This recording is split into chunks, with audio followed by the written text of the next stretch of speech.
Hi friends, welcome to our YouTube channel. இந்த வீடியோவில் திருச்சியை பற்றிய அரிய தகவல்களை பார்ப்போம்.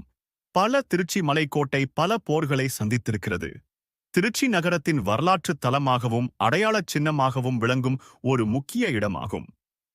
திருச்சி தமிழ்நாட்டின் திருச்சிராப்பள்ளி சோழரின் வரலாற்றில் முக்கிய இடம் வகிக்கிறது.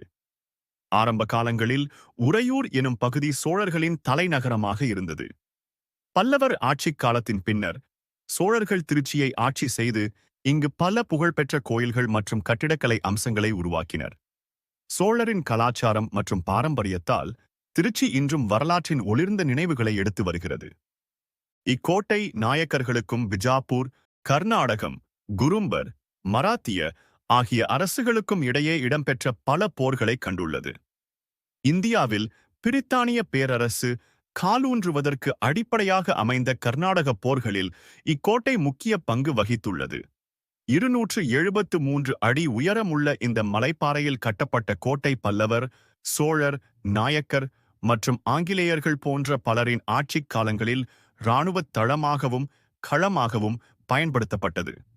இதன் அடியில் பல பழமையான கோயில்கள், உச்சிப்பிள்ளையார் கோவில் உள்ளது. இங்குதான் சமயபுரம் ஸ்ரீரங்கம் கோவில் உள்ளது. அண்ணன் மற்றும் தங்கை உறவுமுறைக்கு ஒரு உதாரணமாக உள்ளது. பழைமையான சர்ச் மற்றும் தர்காவான நாத்தர்வலி தர்கா உள்ளன. மலைக்கோட்டை சுற்றுலா முக்கியத்துவம் வாய்ந்த இடம் மட்டுமல்லாமல் திருச்சியின் வரலாற்றையும் கலாச்சாரத்தையும் பிரதிபலிக்கும் பிரமிக்கத்தக்க கட்டடமாகவும் கருதப்படுகிறது. மத நல்லிணக்கத்திற்கு ஒரு உதாரணமாக திருச்சி விளங்குகிறது. மலைக்கோட்டை அதன் வரலாறு, பக்தி மரபு மற்றும் அருங்காட்சியமான கட்டமைப்புகளால் தமிழகத்தின் மட்டுமின்றி இந்திய வரலாற்றிலும் ஒரு பெரும் இடத்தை பெறுகிறது. தமிழக முதலமைச்சர் எம்.ஜி. ராமச்சந்திரன் அவர்கள் ஆட்சி காலத்தில் அரசியல் தலைமையிடமாக திருச்சிராப்பள்ளியை தமிழ்நாட்டின் தலைநகரமாக மாற்ற முயற்சிகள் மேற்கொள்ளப்பட்டன.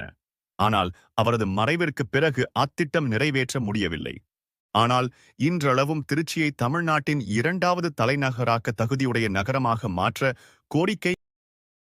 கோரிக்கை மக்கள் மத்தியில் ஓர் இயக்கமாகவே காண முடிகிறது. திருச்சி மக்களே, நம்ம சேனலுக்கு சப்ஸ்கிரைப் பண்ணுங்க ஃப்ரெண்ட்ஸ்.